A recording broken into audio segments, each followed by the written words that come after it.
রবিবার শতদল সংঘ ও ত্রিপুরা আদিবাসী সমিতির যৌথ উদ্যোগে আশ্রম চৌমুহনী শতদল সংঘ ক্লাব প্রাঙ্গণে বন্যায় ক্ষতিগ্রস্তদের শিশুদের মধ্যে শিশুদের খাদ্য সামগ্রী ও মায়েদের জন্য চাল ডাল ত্রাণ সামগ্রী বিতরণ করা হয়।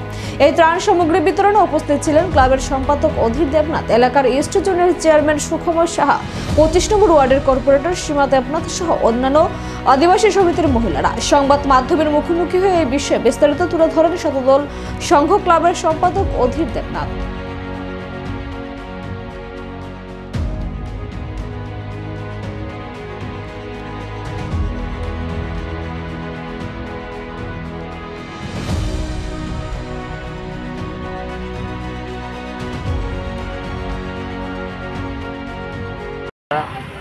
নিশ্চয়ই জানেন, গত 1 তারিখ সারা ত্রিপুরা রাজ্যে একটা ভয়াবহ বন্যা হয়েছে।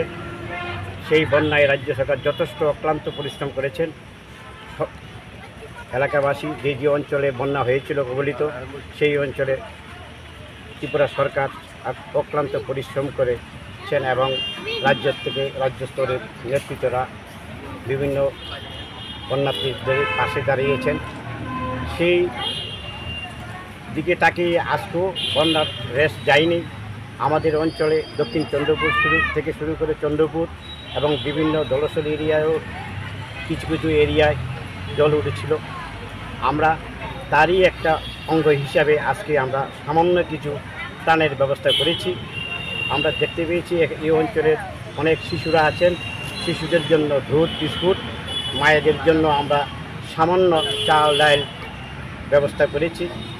এরা শতদল সংঘ এবং ত্রিপুরা আদিবাসী সমিতির যৌথ প্রয়াসে আজকের এই অনুষ্ঠানে আমাদের মাঝে উপস্থিত আছেন আমাদের মিউনিসিপ্যালিটি ইস্ট জোনের চেয়ারম্যান সুখময় সাহা মহোদয় এবং 25 নং ওয়ার্ডের কর্পোরেটর শ্রীমতী সীমা দেবনাথ মহোদয়া, এবং আমাদের মাঝে আছেন শতদল সংঘের সভাপতি, সম্পাদক এবং অন্যান্য পদাধিকারীগণ। এই অনুষ্ঠানে আমরা এক্ষুনি শুরু করতে যাচ্ছি। আমরা এই অনুষ্ঠানে আপনাদের সামনে বলবো আমাদের এই